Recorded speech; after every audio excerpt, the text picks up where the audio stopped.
Hey guys, welcome back to the Detour Live. It's our 2021 Tour de France review show where Scooter and Iffy are going to be absolutely ruthless as they give all the teams a review from this year's tour. And I'm sure, Johnny, particularly when it comes to bike exchange, you're just going to call it as you see it, aren't you? You are a smart ass. Of course, I always call it as I see it. I just see it differently to you most times. That's all. I'm joined, as always, four-time national road champion Johnny Trevorrow and Olympic gold medalist and commentator Scotty McGrory. I love poking the bear straight off the bat, but on a positive note, yesterday it was a fantastic stage, particularly for Wout van Aert, who's an absolute freak. And if he joins another list of this amazing young talent that we've got in the world of cycling at the moment. Oh, look, he is a superstar. And, we knew he could do all of those things. Like even last year's tour, we saw him on the mountains with only half a dozen climbers left, and he was still doing the job on the front for Roglic last year. And then, he's always in the mix of sprints and time trials. You know how world-class he is. But he put it all together to win a mountain stage, the time trial, and then the final stage.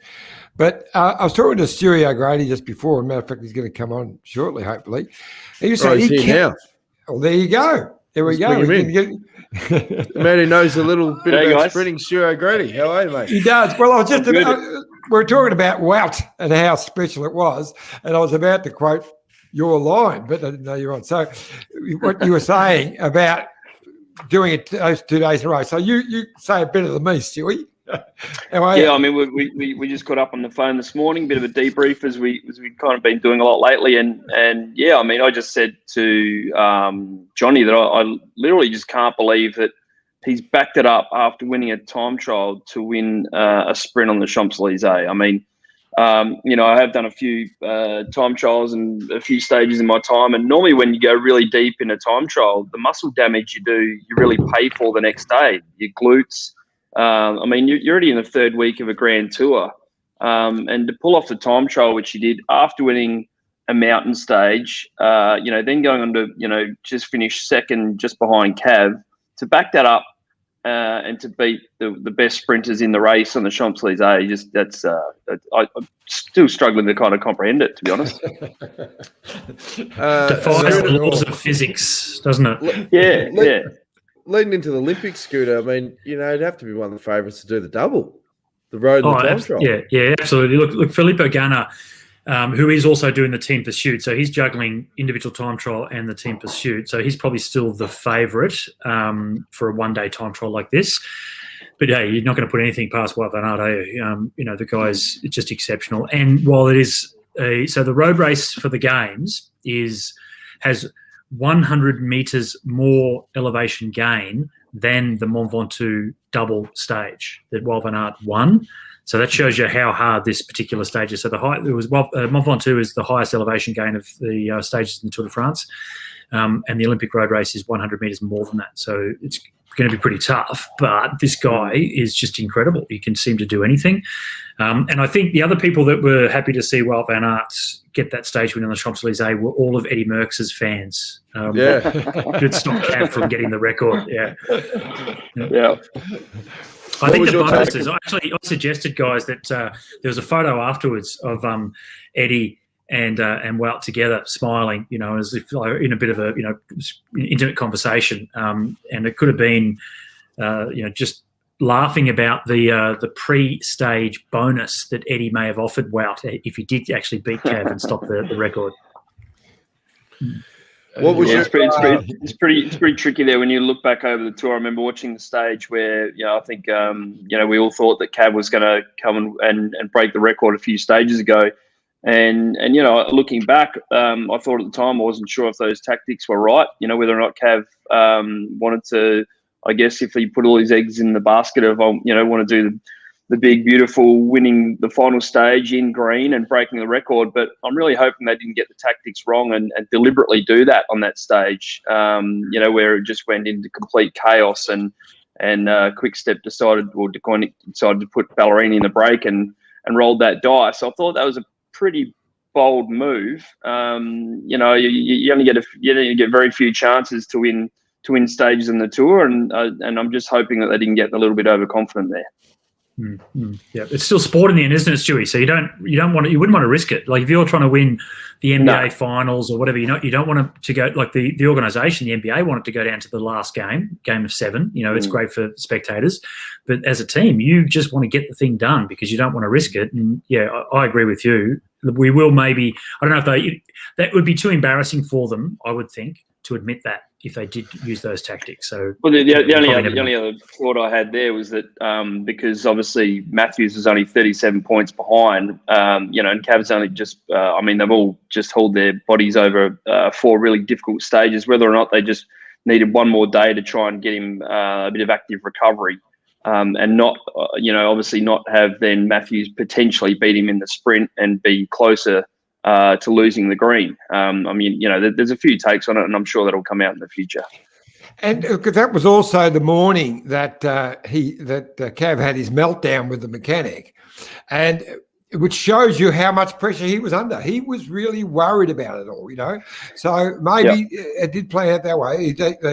I don't think they planned the break to go, but once it got a bit of a lead, Ballerini was in there, wasn't working. They suddenly just said, you can start working, and they decided, you know what, let's just let it go. I think they changed their mind at that point. From looking at it, that's what I thought.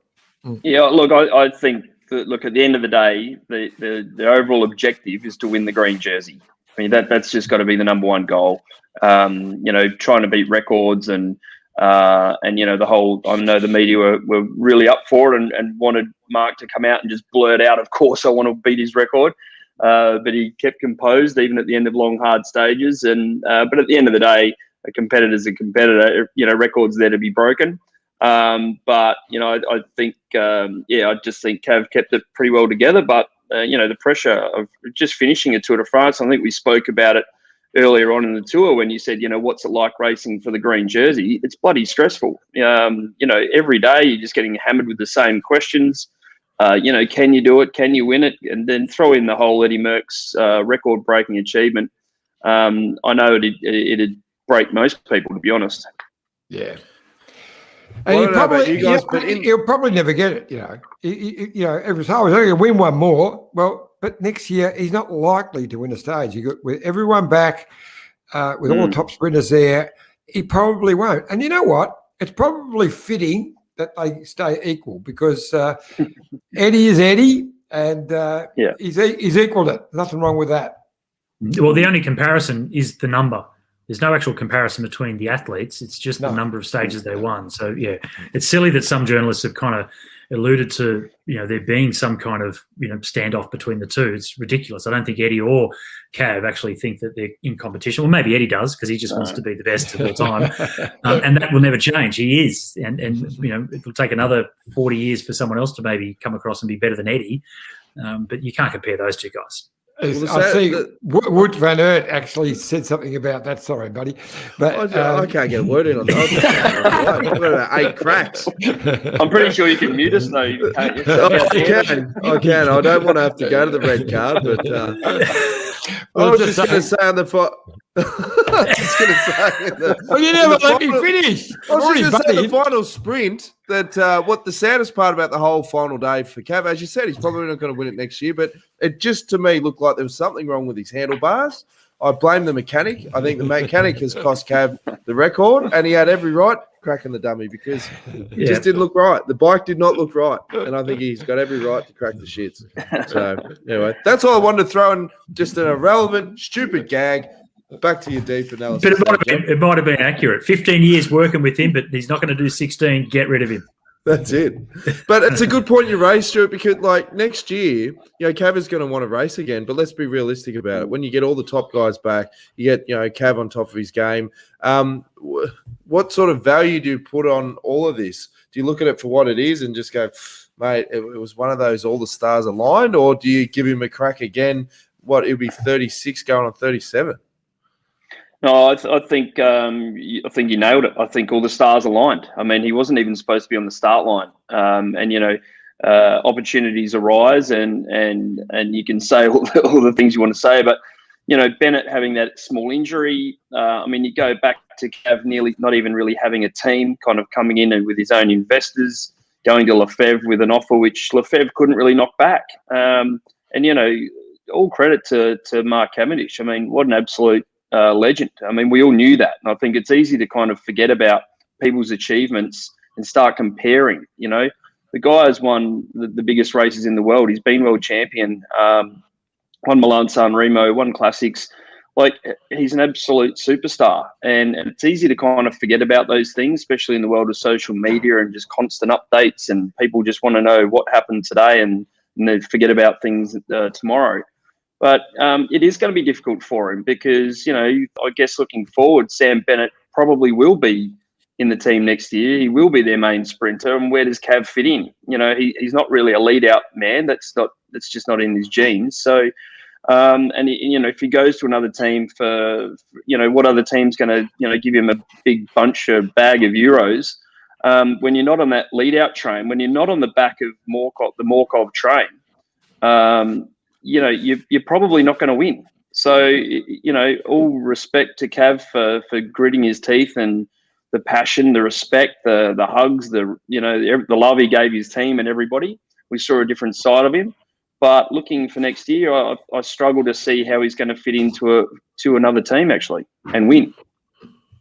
Yeah, well, you've been on holidays on Kangaroo Island, so you've missed a couple of things. But it looks like Sam Bennett is going back to Bora. Oh, that's right. Yes, yeah. So no, I do remember that. But I mean, yeah. Look, you know, whatever happens over the off season, and look, you know, I really hope that Cav does he deserves another contract. You know, he's just won the green jersey, so. But you know, he certainly wasn't Patrick Lefebvre's first choice off the rank. So whether or not he looks to go ahead with that remains to be seen, I guess. Other one that is he also at Dakuni Quick-Step next year again is Fabio Jakobsen, who coming back from that terrible crash at the Tour of Turkey caused by Dylan Groenewegen or to do with Groenewegen and the barriers. So if he can get back to full form. You know, on paper, he's probably faster than Cav. Groenewegen himself depends on where he sits with his team, whether he rides the Tour next year. Caleb, of course, is quicker at the moment. Sam Bennett, if he gets back to full health with, mental health with Bora, there's four guys right there, you know, that would be in contention next year to beat Cav in bunch sprint. So we'll see how that plays out. We don't know if Jakobsen's going to be the man for the Tour next year or Cav, but yeah, they'll take whoever's the quickest, you know, going into next year. Hey, one thing we didn't touch on yesterday's show, and Richard's brought it up. He says, what are your thoughts on some riders reporting hearing strange noises coming from some riders' rear wheels? 4 teams have won 13 of the 19 stages, Iffy. Well, we didn't bring it up because I mentioned it the other night that some clown had written that. And I don't want to give it any Richard's the clown's name. No, not Richard. It was on Cycling News, Cycling Tips, about strange 3 unidentified riders. It is so much bullshit. I don't want to give it too much air.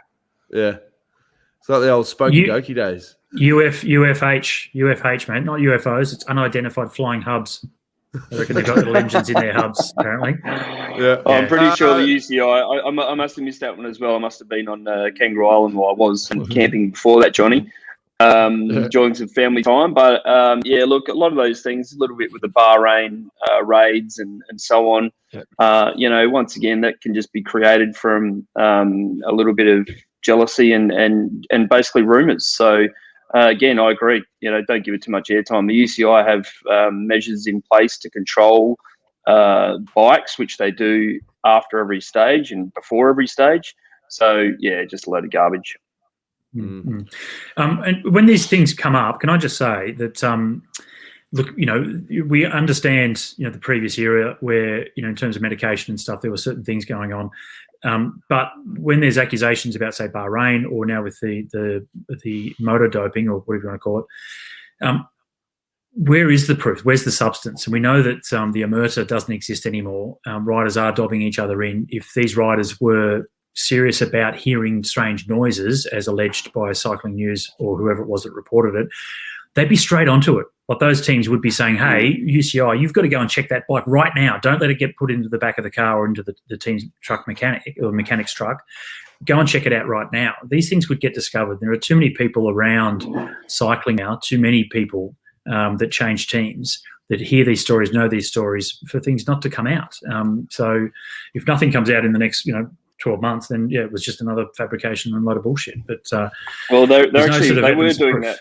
They were doing that last time I was at the tour, Scotty. I know it's been a couple of years since I've been back at the tour, but even when I was racing, they'd come over in the UCI, I'd put a little sticker on the top tube, and that bike went directly into get tested and full X-ray machines. And that was obviously a few years ago. But the last time I was over there with Moo cycling, the UCI were walking around with iPads, X-raying bikes and looking for heat detection out of anything mechanical inside of frames. And I actually asked the commissaire while I was there in front of the group, have you ever seen or come across any kind of, cheating or motor doping, what have you? And he said, no, flat out no.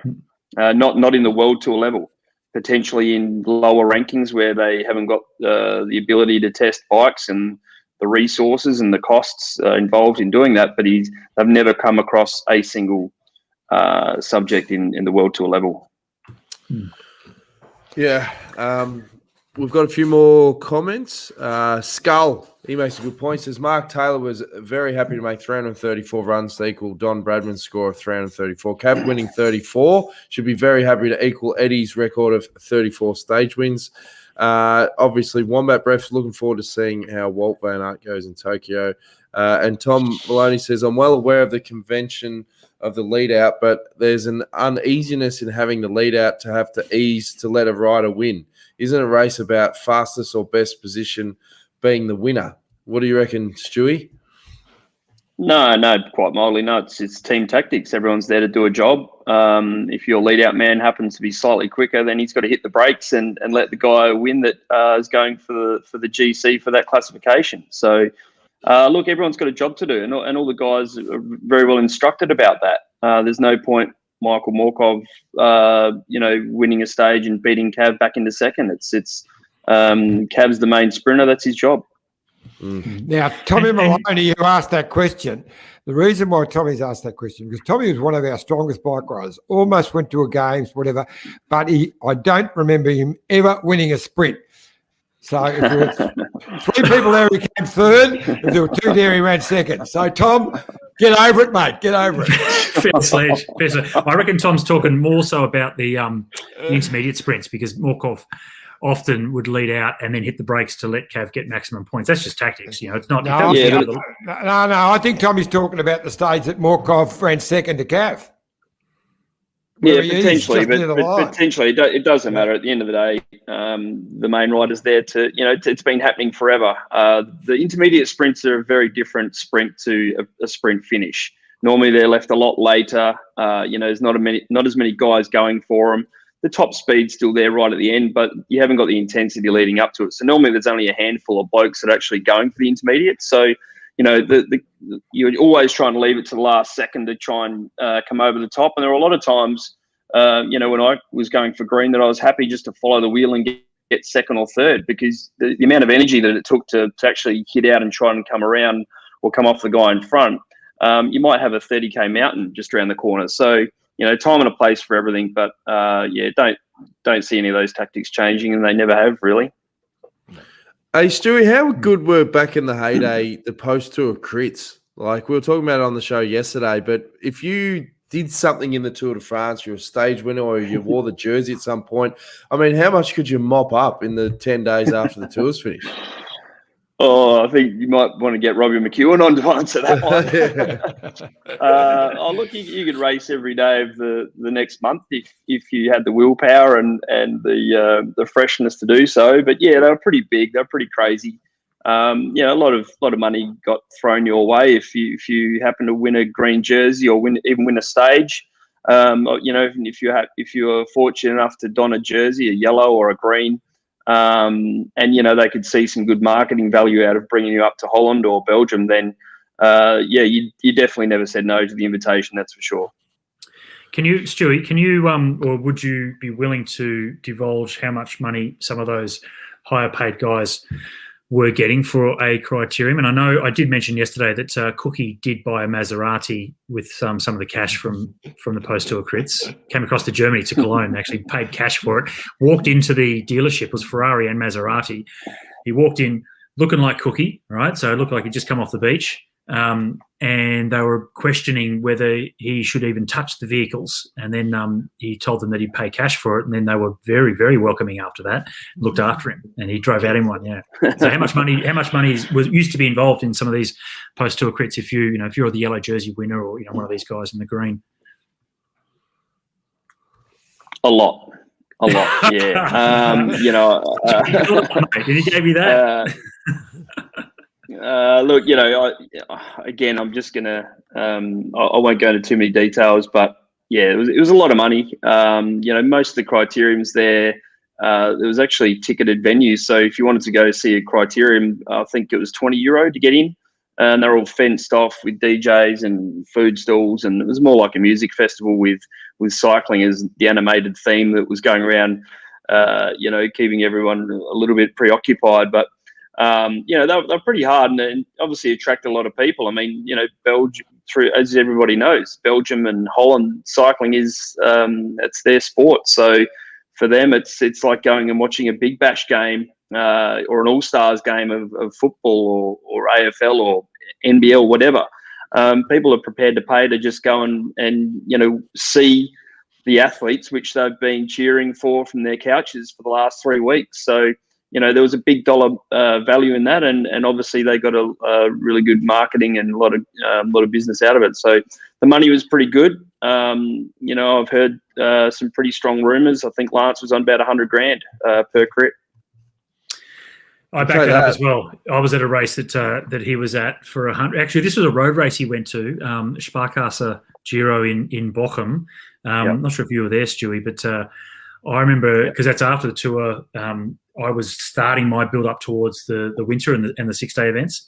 And I remember it just started to rain a little bit. Break was up the road and it was on a circuit. I was there.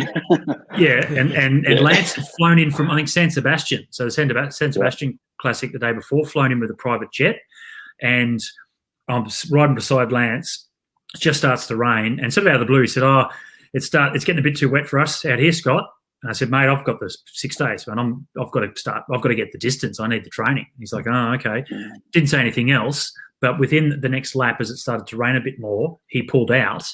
Now, he was at the airport taking off before as the presentations were happening. And the organiser of that race that had paid $100,000, which was my old team boss, Ernst Klaasmeier, he was not very happy that the main man had already left the building.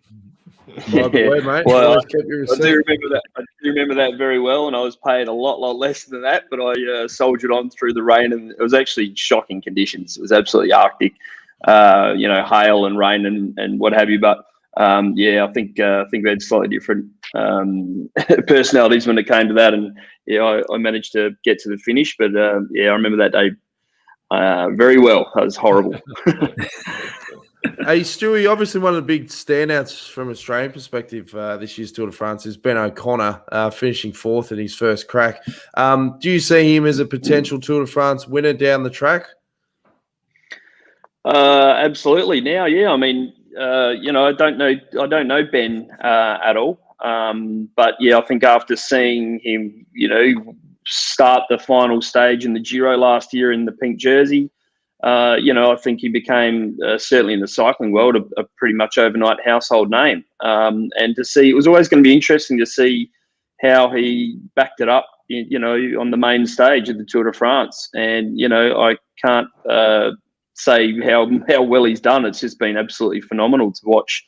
I'm really hoping he has a small clause in the bottom of his contract where he gets to renegotiate his deal, which he's just signed with AG2R, because I think he just signed before the Tour de France for a couple or 2 or 3 years, and I'm sure it's not the fee that he probably is now deserved. So, look, he's just absolutely phenomenal. I think the ride which he did in probably one of the most radical kind of Tour de France's I've seen. I mean, every stage was just off the charts. I couldn't pick it. You got Van der Poel in the yellow swapping off in a breakaway. You've got Van Aert winning mountain stages, and it was just, every day was just so unique, and it was fantastic to watch from the couch on the nights that I managed to stay awake. But every morning where I didn't sit up and watch it, I was kind of, you click your phone on in the morning and have a look, and you kind of go, well, yeah, there's no way I ever would have picked that. And to see, the majority of the favourites before the tour started nowhere near the top 10 just kind of shows you how much of a chaotic tour it was. And for Ben to kind of manage that and get through that, I'm guessing with good support, but probably, seeing Van Avermaet go up the state, go off from the breaks early, still a little bit scattered, not sure what he was capable of. I think next year they'll be going in with a very different plan and with the hope and I guess pinning all their numbers on him getting on the podium. And I really think the guy's got he's got the potential to win a Tour de France. He's got he's been up there twice now in top 5 in 2 Grand Tours, 2nd and 4th. Enough said. The guy's got a massive talent. Looking forward to seeing him go on and achieve some big things. I think Jai Hindley's the one who ran second, though, isn't he? I think at the Giro. Oh, sorry. Yeah, right. made 2 mistakes tonight, haven't I? No, but your point on Kangaroo Island. Yeah, Kangaroo Island. on Ben is no one. To be honest, so when Cadell came into the scene, so everyone sort of knew him from mountain bike. They knew how exceptional he was, and then John discovered him at the Tour of Tasmania when he smashed everybody up Mount Wellington there. It was clear that this guy had this incredible talent and physiology. There'd been all the testing that had been done on him at the AIS, so he had this incredible VO2 max. So we knew that this guy had it. He just had to make sure that all the other little elements were put in place, like mentality and mindset, etc., tactics. Whereas Ben has made his way up through the National Road Series. Good rider. I think he won a stage of the Tour of Austria. This guy's not too bad. And then runs 4th at the Tour. So we weren't expecting that. I think, a top 10, he, Jack Haig, were guys that were hoping to maybe run in the top 10. I don't think anyone was expecting him to finish 4th. But to do that shows that you do have all those elements that we mentioned of Cadell. So, he's got some real self-belief now from this. And there is a real opportunity that he can, consolidate that over the next few years. There's some great quotes from Ben in all the different websites, and I had to write a story for the famous Geelong Addy today, so I grabbed as many as I could have together, and brilliant ones. But he actually thought when he had that bad crash on stage 3, he ended up with 10 stitches in his arm, but his shoulder was really, he was 100% sure he'd broken his shoulder. Made it to the finish, rushed him up to hospital. And I said, no, it's not broken. Oh, okay. Well, I can start. But he thought his tour was virtually over 3 days in. And the other quote, I'll paraphrase it slightly for him, is more Aussie than I thought, because there's a rumour going around that he was going to ride the Vuelta. He said, no, I'm having 3 weeks off. I'm going to mix with my friends, have a glass of wine and relax. So what he actually meant was, I'm going on the piss. That's why you connected with him. I'll have to excuse myself there. I got that massively wrong. But how good is it then to have 2 young guys, a Jai Hindley and a Ben O'Connor for the future of Australian cycling? I mean, it just goes to show how good of a crop of young riders we have at the moment. Once Caleb makes his way back from crashing out and it's just exciting looking forward. It's great. It's just awesome for Australian cycling. Before we let you go, Stewie, how's it going in South Australia? Are you going into lockdown, mate? Like Victoria? No lockdown. No? Thank God. No. We've avoided that by the skin of our teeth, evidently. But we are going in. We've just gone into stage 4 restrictions. So, okay. So not quite lockdown. We've been very lucky here in South Australia. Feeling for everybody out there that is or has been, because we've dodged most of it. But we're just doing what we can to, I guess, stay focused, stay positive in the other kind of positive way. Just looking at seeing the crowds in the Tour de France, and the UK just came out of lifted all restrictions today on their Freedom Day, and seeing the rest of the world kind of click into gear. It's just really good to see, and just can't wait till we can not talk about COVID for a while. Oh, yeah. Well, I think this is going to spew into the ratings for the Olympics, because there's going to be nothing else to do other than watch the games. Like, I'm going to get right into it this year. That's great, mate. That'd be good. I'm looking forward to that. I think the Olympics, Scotty is commentating on the track racing, and I think, look, it's probably not the best outcome for everybody that's not a sports fan that the Olympics is going on. And obviously there's people out there that don't agree with it at all. But I think, putting all that aside, just to give the world a bit of a boost of happiness and good old competition, what we've seen in the Tour de France, how that kind of elevates it, just kind of you forget about it, the bad times going on around the world. And I think, everyone just enjoy it. It's going to be an Olympic Games like no other, that's for sure. Without the crowds, with Channel 7, they're going to do a fantastic job with the broadcasting, with the best country in line with the time zone. So all the main events we're going to be able to watch a lot better than Rio. Rio was really tricky to kind of get your head around and watch events. The the schedule was all over the place. So for an Australian sports fan, we're going to have a fantastic Olympic Games coming up. Scooter? I reckon you're spot on, Stewie. Now, I did watch, so we had a couple of Zoom meetings that have been happening with the production crew for the Games, Channel 7, and today they shared with us the opening video to actually start the show for the opening ceremony. And what you're talking about, it's in this video. It's going to be fantastic for everyone to tune in and just watch the start of the opening ceremony. So don't, actually tune in when it's going live at the start of the show, because this video is with Bruce McAvaney, Australia's best, broadcaster, just narrating all the way through it. And it's about, overcoming this really difficult time. And there's so much inspiration to be gained from athletes doing their best and trying to overcome the adversity that we've all been facing. And that's exactly what's going to sum up these games. And look, Japan, Tokyo at the moment are in a pretty sorry state. So we're hopeful that we will get through it. And I'm sure that there will be athletes that will not be able to compete because they do test positive for COVID. So that'll be really unfortunate. But just wait to the opening ceremony. This is going to be amazing that once we get into it. So, and you mentioned the track, man. I am doing the track. Looking forward to that. We've got Anna Mears on board doing that with me. Also Phil Liggett for the Madisons, doing that out of the UK. But I'm also in for BMX, mountain bike and the road. Question to you though, Stewie, because you are not in lockdown. You and Brett Aitken, so 2 Olympic Madison gold medals, could actually sit together and watch the Madisons. You maybe fly Brownie across from Perth, and you 3 watch it while I'm speaking it, and you can send me through some tips and tell me if I'm talking crap or not. That sounds good, and yeah, I'd absolutely love to do that. But I think you're going to have a challenging enough time calling a Madison race from a studio.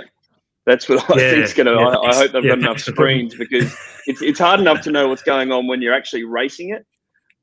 It's really tricky when you're trying to watch it. But when you're trying to watch it from a studio, it's going to be incredibly challenging. So good luck with that, Scotty. Yeah. Well, we were going to have a bit of a heads up. So Kate Bates was going to be our person in the mix zone doing the post-race interviews with all the athletes. And we had worked it out that then she would actually have that extra voice to us. So she could communicate directly to us in commentary to let us know if someone that's not in the race, someone that's not in the peloton at the time has had a mishap or a puncture or something that we've missed on camera to give us that insight. Unfortunately, she hasn't gone over with all the COVID situation. So we've actually got a news reporter from Channel 7 in Sydney that's never been to a cycling event in her position. So he might be able to give us some insight, but I just don't think it'll be relevant to the sport. But we'll see how we go. Good luck. Really, as I said, good luck with that. Thanks, mate. All right. Well, we've got to get to your team reviews, fellas. So we might leave Stewie there. Thanks for coming on the detour again, Stewie. Always great insights, and look forward to checking in again soon, mate. Sounds good. Yes. All right, guys, I'll leave it to you. Thanks, Take care. Stewie. And for all our fans out there, Stewie's going to be doing updates every morning on Sunrise for the Olympics as well. Yeah, so we're looking forward to that. All good. I only just heard that. Johnny said that to me last week. I forgot to chat to you about it. That's great. Yeah. Yeah, no, looking forward to it. It should be a bit of fun, and just be obviously it was all supposed to be shot out of Sydney with a panel of Olympians, but I think we're all doing live crosses from our hometowns now, so we'll be on the screens Friday morning onwards for the duration of the games. Yeah, good stuff, mate. Looking forward to it. Thanks for joining us. All right, guys. Detour, Stu. Thanks, Jerry. Take care, mate. See ya. Bye bye.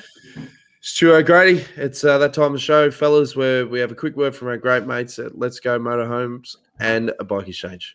We all love an open road, and often they're easier to find during quieter times of the year. In a Let's Go motorhome or camper van, you can road trip in comfort and style any time of the year. When the roads are quiet, you can get where you want quicker and easier without jostling for position. Chances are your destination won't be as busy too, which means you'll enjoy your travelling adventure even more. Plus, if you book a Let's Go motorhome or camper van in the off-season, you pay less, meaning you can travel longer. There's a type of motorhome or camper van for everyone, so you won't have to compromise on what you want. The whole range has the things you need to help create the perfect road trip experience, including heating and cooling, keeping you comfortable on the road all the time. Whether there's 2 or 6 of you, there's a motorhome for everyone. And in a Let's Go motorhome, your journey can be just as fun as the destination you want to reach. The open road is calling. Check out some of our great offers online today and start planning your next road trip. Rain, hail, or shine. Look at this bike. You think it's just a bike, right? But it's not. It's a bike 374 people are looking at. This guy, this girl, them, all looking at it. People from here, there, and wherever this is. People that are looking for a bike. Or just a piece of it. Amateurs, semi-amateurs, and pro-amateurs. This guy wants this bike, but with this crank and these bars. This could be the perfect match. But not this one. This girl has a bike to sell, and thousands of people might purchase it. Eyes on Bikes help grow small businesses. His, hers, yours, and the latest data and insights help those businesses keep moving. We are the world's #1 bike marketplace, with over 500,000 products and 900 brands, where buyers and sellers are brought together in a place where a bike is never just a bike. Bike Exchange, where the world buys, sells, learns, and rides.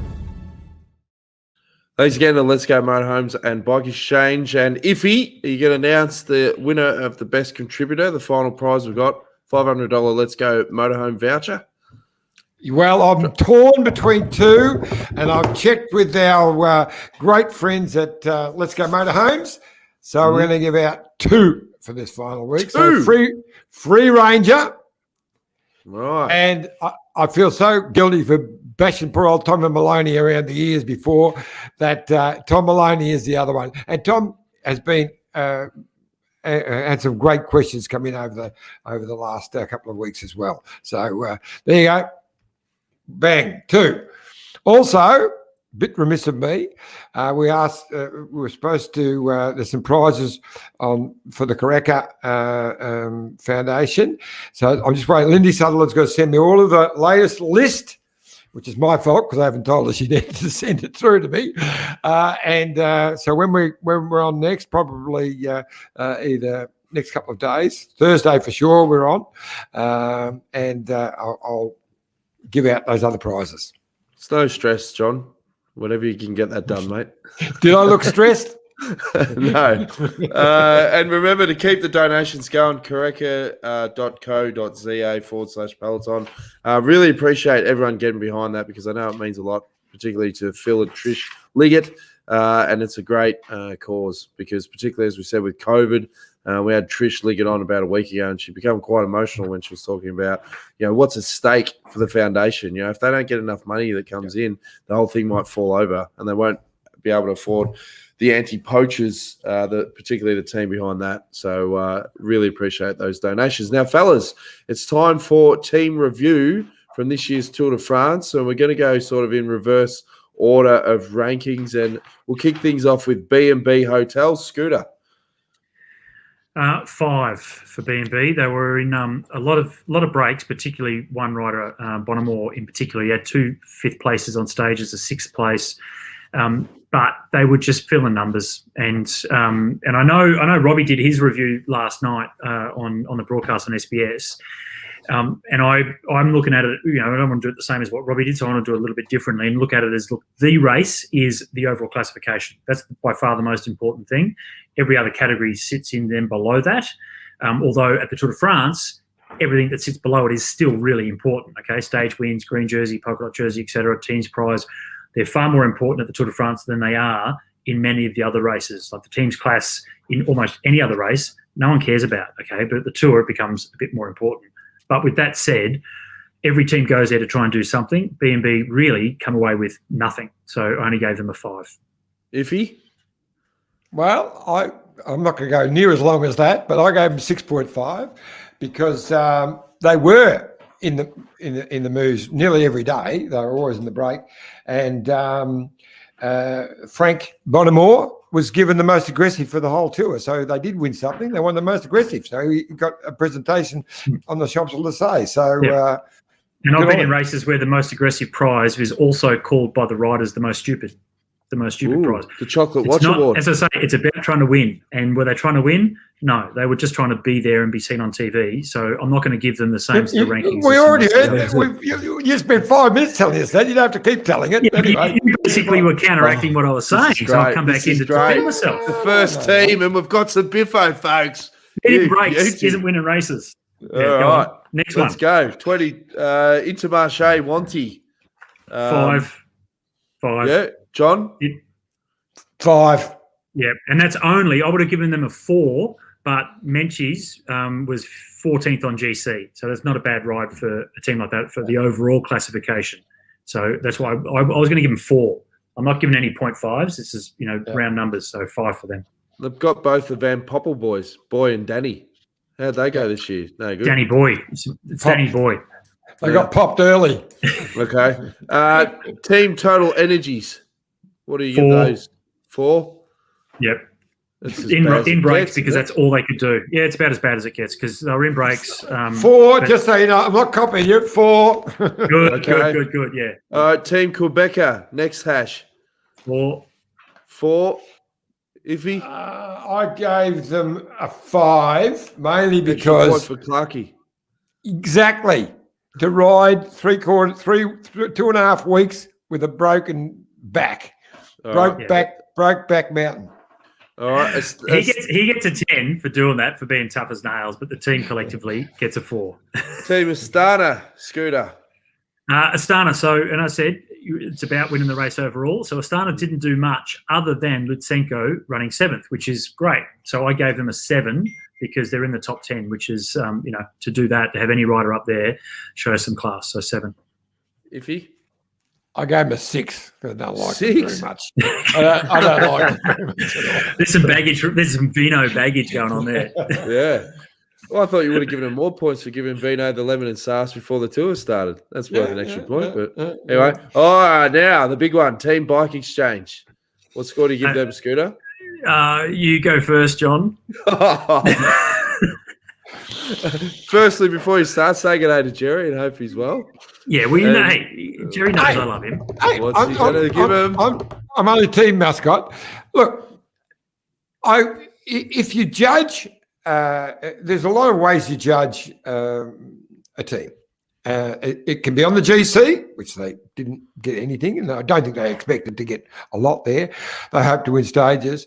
But if it's also judged on how much time you're on TV and the attention you get, then they went okay because Michael Matthews was in that race for the green jersey right till the last day. And the team rode well to support him for that. So because of that, I gave them 6.5. Oh, we're not too far off then. Yeah. Okay, I gave them a 6, John, because, as I say, Astana got a 7, and I can't give them a 7 because they didn't finish up in the top 10. But because of Bling, because of Michael Matthews, who was competitive, didn't win stages, but he was right up there in the green jersey and having a real crack, that elevated, for me, them from a 5 to a 6. Okay. Team Bahrain, kick things off, Iffy. Very impressed. Very impressed. I mean, they like Jack Haig. We'll never know what he would have done, but he was their man for GC. They were damaged, had riders out, and just kept attacking. I gave them a 9. I thought that they were absolutely brilliant. Yeah, they did a good job, and they were very present. I gave them an 8, so 9th on GC and 3 stage wins. It was a great ride. If he Lotto Sedal, obviously would have been better if Caleb didn't crash out. Look, it's hard to score them. I mean, I honestly believe Caleb would have won 6 or 7 stages. I really do, and he would have won the green jersey, all that, but they didn't. He wasn't there. So, and they got some other seriously hurt guys. So I gave them a 6. Harry Sweeney, fantastic. Personally, I thought I gave him a 7.5, but I gave him a 6. Scooter? I gave him 4 because for me, it's about, and I understand, obviously I'm in the media, right? So I understand the whole broadcast thing and being on TV, etc. But without Caleb, they just didn't win anything. And they were present at times, but they just didn't win anything. So they lost their main man, and that put them down to a 4, unfortunately, for me. Is that a bit of a danger when you do go in all chips in with your premier sprinter, Scooter? Like a lot of teams try and spread it. Oh, yeah. Well, look, if you've got a pure sprinter, typically you've only got one, haven't you? So no one's got the luxury of this lead-out man. Like if you took out Cav, Michael Morkov isn't the main man that's going for sprints. You took out Cav when Mark Renshaw was the sprinter. Mark tried to be a sprinter on his own and wasn't able to win races. So you kind of, if you're at that level, you've got your main man, and that's kind of it. But that's what it is. I think Caleb was on such good form and predicted to win so many stages that you are going to go in all guns blazing for one guy. It's just unfortunate that he crashed. I don't think they did the wrong thing. But can't you just throw in like one token mountain goat and just go, mate, you're on your own up the climbs, but just give us something? They used to do that when Robbie was running the show. Yeah, they did that with Cadell when he first came in. Yeah, Cadell comes in, runs 8th in the Tour, and Robbie's still chasing green jerseys. But as soon as Cadell started to go better, it was like, Robbie, could you just step aside at this next tour for us, please? Yeah, and that creates friction, doesn't it? Yeah. Anyway, funny about that. Team DSM, iffy. They had high expectations going in the tour this year. I don't know what's happened there. That's gone from this wonderful team with that, like a big family, all cuddling each other, and what they did last year was amazing. I think we gave them a 9 or 9.5 last year. What's happened? There's bluing.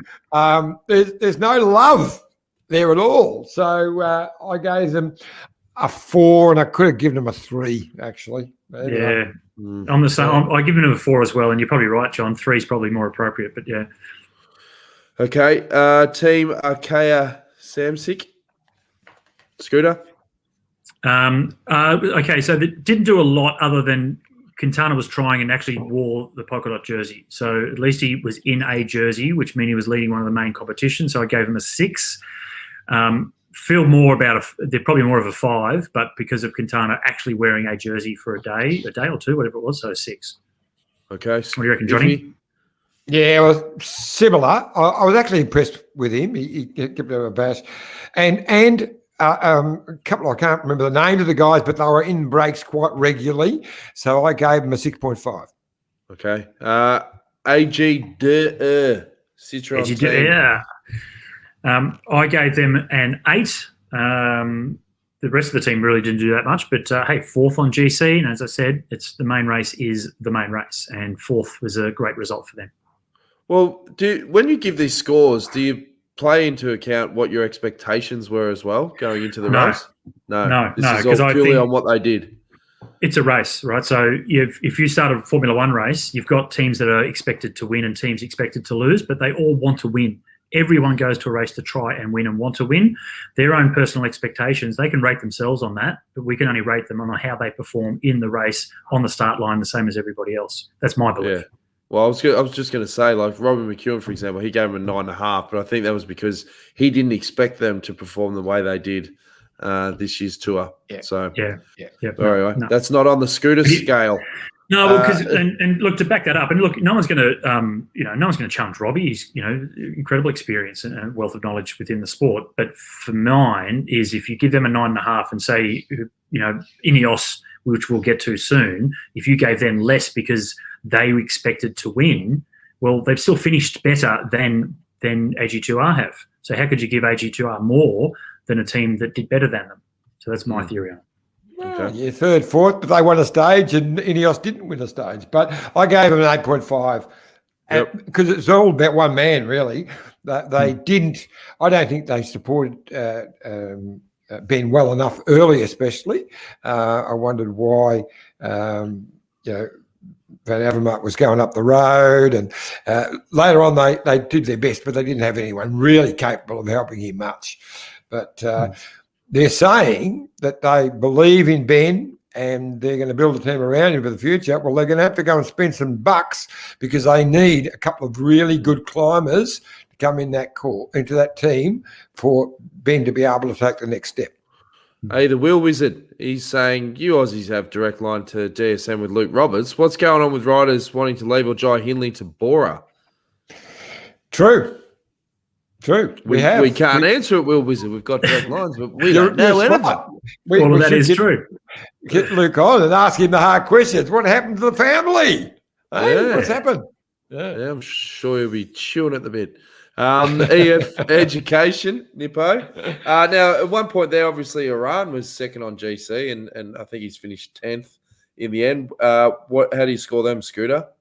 Well, because he did squeeze into the top 10. So I gave them, they were all in for that one ride and unfortunately slipped down. So anyone that fits in the top 10 still, it's a great result. So a 7 for them, scraped into a 7. 6 might have fitted the team better, but they were all in for GC and unfortunately a couple of bad days for Rigoberto.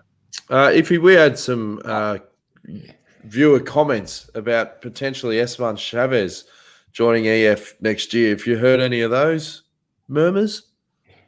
I've heard murmurs that he might be leaving, but not officially, not from the team, just same as your friend heard them. And I didn't hear where he was going, but I just heard that his time could be up, but that's just a rumour. Yeah, well, no, that was reported in Holland. Broadcast. That's right. I saw it on a website somewhere. Yeah. My EF Education, I gave them a 7.5 because Iran was, looking good until 4 days to go, but they had they were. Often in the break said that Sergio Higuita of Bissiga did a really good ride in the time trials as well. So I gave him a 7.5. Chris Blockley wants to know, can we get some more points for Lachlan's super ride and raising all that money as well? You factor that into it as what the team achieved in July? The whole team with Lockie. That was the best performance of the whole team, no doubt. Yeah, sure. It was. Interestingly, with Lockie, and because Lockie's, as I've said this before, great guy, awesome, and what he raised, what he did, the impetus behind that was just fantastic, and that he has to be praised for it. But as I said when we mentioned this last time, I also believe this could possibly signal the end of his pro career. Because if he's actually doing that, focusing on it and being allowed by the team to go and do what is a great thing, but it doesn't really fit into what high-performance cycling is. So I'm waiting to see what the outcome is for Lockie as a pro going forward. And look, he's got a better chance of achieving what he did because he's a pro, isn't he? So, if it was just a punter off the street, he wouldn't get the recognition, so you're not going to raise the same sort of money. But Lockie's, physically going to get through a ride like that better than anyone else. Today says, another 3 points for EF for that effort alone. Tim McLean for Ineos, do you think they re-signed Geraint Thomas? P.S. Great show, fellas. Really enjoyed it. Keep it up. Well, we'll get to Ineos in a sec, so you can maybe cover that then. Alberson Phoenix, fellas. What do you score them? Obviously, Vanderpoel had the jersey for quite a number of stages there. That should score well. They should, shouldn't they? But no, 8 from me. So I'm reserving the top spots for the guys that won up on GC. So they did a incredible job, and it's an 8. Yeah, Iffy? Well, end of the first week, I gave him a 10. And I was really impressed with Philipsen right the way through it. I mean, he on the podium again. I meant to Google it. It was 7 times on the podium, the stages, I think. That's absolutely amazing. So I gave him 8.5. 8.5. Okay, Kafidis. Now, traditionally, don't really do a lot at the Tour de France, but get a start every year because ASO well connected with the sponsorship of the team, and they've got a start for life. World Tour now, mate. They're World Tour. They have to get a start. They're not like the old days. They were getting a start. It wasn't the old, but they're World Tour now. Well, there you go. How long have they been World Tour it's an for? easy. You've been on Kangaroo Island as well, have you? And it is an easy team to pick on because of their history of doing their best to lose. Yeah. But because they did have a rider in Guillaume Martin in the top 10, I gave them a 7. So in terms of team performance, it's kind of like AG2R. If you take Ben out of it, they were crap. But they ran in the top 10, and the race is about trying to win the race overall. So 7. Iffy. And they were having a go in breakaways, and they had a go. TV time. That gets good points. Iffy. TV time. Well, if it's real TV time, like you're actually doing something, Laporte was up the road quite a bit, so I gave him a 7 as well. Okay. Groupama FDJ Scooter. 6, which is probably higher than they needed to get, but they did run 11th. They were let down. Well, not let down, but Gaudu, who was riding really, really well and had that he was with stomach bug or whatever it was that put him out of the GC, but he was able to climb himself back to 11th, so almost made the top 10, but he got sick. So, I think he would have been up there 6th, 7th, something like that otherwise. And unfortunately lost Arnaud Demar early on, but you can't, give scores on what they could have won. He was out, so it doesn't matter, but 11th overall, so, I gave him 6. Iffy?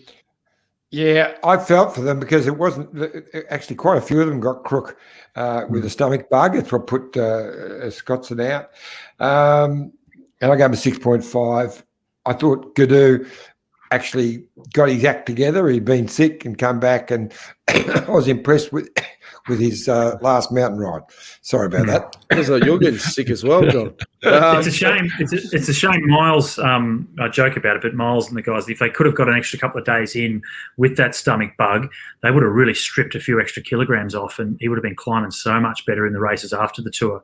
But there are other side effects to doing that, so you probably shouldn't. Scooter Bora Hansgrove.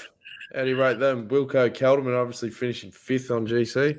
And a couple of stage wins. So, I gave them an 8. So, right up there on the GC and a couple of stage wins. Niels Pollitt was a good one. So, 8 from me.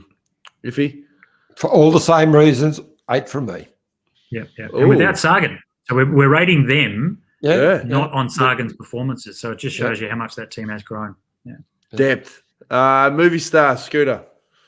Well, I wanted to mark them down, but because Mas was 6th on GC, and I can't give them less than, say, an Astana, so I've put them at 7 because they're up there with the 6th place overall. But they did stuff all else throughout the race. Yep. Iffy? Yeah, I had trouble getting them. I was going down a ways. I ended up giving them a 6, mainly because, They win the teams race every year. I think they finished about 8th or 9th in the teams race. Other than Mas getting in the top 10, they did absolutely bugger all. Superman has changed his nickname to Superboy. Well, they're another team that feel like there's sort of a bit of this going on. If you watch that Netflix series as well, I don't know if that was hammed up for the cameras, but definitely not as peachy as they used to be. All right, moving along to a team that's obviously performed well. De Koenig Quick Step Scooter. De Koenig, yep. So in terms of overall classification, it's not what they were about. But with so many stage wins with Cav, I gave them a 9. Iffy? I gave them a 9 as well, because for a whole stack of reasons, with Alaphilippe, I just love to watch him race with his winning stages, wore the yellow. He's up the road day after day. I think he was just as much towards the 9 almost as Cav. So I gave them a 9 as well. Scooter Trek Segafredo. 6. 6 from me. Yep. Didn't really play much of a role. Didn't really fire a shot. The Shark, no good. Iffy, Trek Segafredo. 5.5. All right. Israel Startup Nation, Scooter. 5. Some great names in there, but they really didn't do too much. Dan Martin sort of almost kind of impressed in the Pyrenees, but didn't really come away. Michael Woods had a crack. He was right. But as I say, it comes down like what is the race? Is it how many laps you get into an F1 race, or is it where you finish at the finish line? And unfortunately, he didn't even finish the race. I understand why he didn't finish. He pulled out to freshen up for the Olympics, but fell away from the KOM, didn't win a stage, and was out of GC. Yep. Iffy, what did you give him? I gave him a 6. I thought I was impressed with Woods. How's it go? If you could just learn how to go down a hill, you might actually win something else. All right, we've got 3 teams to go, fellas. A couple of big ones here. Ineos, Grenadiers, Scooter. Ineos, obviously not what they are used to, although they should be now after last year as well. But 8 points for them because they're on the podium. So they didn't do anything else really, but they were going for one man. And he came away on the podium. The thing about last year with Trek, that was a huge thing for us to have Richie on the podium, and these guys have finished on the podium as well. So 8 points.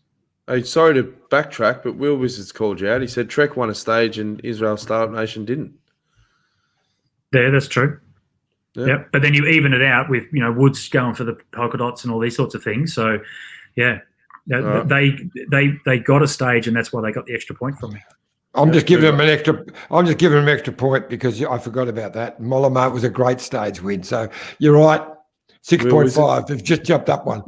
There you go. That's it, mate. Keep them accountable. Now, if you want to give Ineos. I only gave them a 7 because I just thought they not only they had bad luck. The guys got hurt. Very impressed with Geraint Thomas, fighting on with his injuries, and he's a tough nut. But I can't believe how their tactics, how bad they were. They just never worked it out. So even though on the podium, 7. And revisiting the question from Tim McLean, do you think that they'll re-sign Geraint Thomas? I can't imagine them not really. He's ingrained there. So Froome left. But it also comes down to what Geraint wants to do. Like, he might be happy to now be a support rider. Maybe he thinks that 2018, that was the peak of his career. He's not going to win the Tour again. Maybe he focuses on the Vuelta or on the Giro. It's a conversation that we're not privy to. And he's a great guy. Does he think he's going to go to another team and win the Tour again? I just don't think that's going to happen. So, he might be happy to do like a Richie role. Although Richie's role this year compared to what he did last year was nothing, was it? Iffy, Team Jumbo Visma, talk about depth. I mean, they lost Roglic early, but and Kreiswick and Tony Martin. They lost half the team, mate. I tell you, I've given them a 10 because you know what? They didn't win the bike race. They've ran second in the bike race and a bloody good ride in who ran Vinegar. Second? Vinegar. Chips. And then Wout van Aert to do what he did, win 3 stages in every discipline of the thing. I mean, wow. Yeah. Normally I would say 9.5, but you know what? 10. 10. Can't do any better than that, Scotty. You give him a 10 as well? No. I gave him a 9 because they didn't win. They didn't win the race, so they can't. They can be only one. It's like the Highlander, okay? Yeah. And they didn't win, so they next best, which is 9. So I only gave 2 teams 9, and that was them and De Koenig because of the number of stages they won, throughout the race, and were quite prominent. So if you UAE, do you give them an 11? I give them 10 with a bullet. 10 from me, that's for sure. Yeah, 10. Yeah. 10's all round. Perfect 10. You know what? I was very impressed with, like everyone, I was a bit sus that they were going to be strong enough. I knew that they were a little bit stronger than last year, but they didn't have to do it last year. This year, especially with the way he rode, taking the yellow jersey so early, I was, whoa, that's not what they need with this team. But they just got better and better. A couple of days earlier, they looked a little bit under pressure. They just blossomed as the event went on, and they were just sensational. Yep, for sure. All right, well, good job on the team reviews, fellas. That was very entertaining. Anything you want to add before we wrap things up? Can I say Danny Martinez tested positive for COVID. and looks like he's going to be replaced by Rigoberto Urán for the Olympic Games. So how unfortunate. We're going to see more of this, I'm sure. And from athletes that get to Tokyo, how heartbreaking to go there and then test positive. We'll wait and see, if that is going to happen. But Martinez didn't get on the plane, so, it's okay. And Caleb's back on the bike. So good to see. I saw that. And training again. Titanium insert he's got, which is we have the technology. We can rebuild him. It's the $6 million man. Fulsang, to see how Fulsang is saying that he thinks it was the COVID vaccine that held him back. He said he felt fine, but just couldn't push himself to the limit. Yeah, I think he was listening to the back hubs of some of those bikes as well. But anyway, Well, I saw another breaking news that the Japanese athletes village, they had those sexless beds that were apparently made out of cardboard, and if there was any sudden impact, they just collapse or whatever. And this athlete's got in there and he's jumping on it. It's like not breaking. He said, it's all bullshit. So, mate, now that those beds are not sexless, it's going to spread like a bushfire if they're not being careful. The COVID bubbles could be I saw a comment. I saw a comment from someone, I forget who that was now, that actually said, have they not thought about a chair? Like just sliding a chair underneath so that if it does get, then it supports it. Okay, fair enough. Hey, look, it's the Olympic Games. We're starting to talk crap again. No, but that's what we always do at the end of the show. But John, when you start talking about sexless beds, I mean, if that doesn't get the numbers up, nothing will. Or we can go back to talking about teams again if you want. I've got one of them at home as well. But anyway, we're not going there. Well, we have. All right. Well, I think that's our cue to check out, boys, before we get ourselves in some serious. I have something to say. I want to thank you, Scooter. Thank you, Scooter, for the jumping in for at least 2 of the 3 weeks. And as always, you've added stacks of depth to our show. Thank you, John. Sure. And Dan, I'm sure Dan's appreciative as well, because it took some of the heat off him. So you weren't just berating him. You got to berate me a few times as well. So Dan could sit back and just chill for a bit. Yeah. No, we want to obviously wish all the best too, because you've got a big block of commentary coming up with the Olympics, mate. We're super excited, and being able to watch it back here and get all the commentary in Australia at a reasonable hour, it's going to be fantastic. So we're super G'd, mate. Yeah, looking forward to it. Anna Mears, Phil Liggett, and Paul van der Ploeg on the mountain bike. So we're going to have some fun with it all. Yeah, that's awesome. All right, well, we'll be back. Are we going to be back tomorrow night, John, or Thursday? I'm waiting on a call back from Stewie O'Grady's just apologising for his mistakes. Stewie, you were sensational. I'm waiting to hear back from John O'Connor, Ben's dad, but as soon as we get him, we'll be on. We're definitely on Thursday with all the update on the Amy Gillett Foundation and what they're doing. And Scotty? Well, I'm just saying, is this the part where we do the admin live on air that could be done after the show? But off air? No, this is that part. No.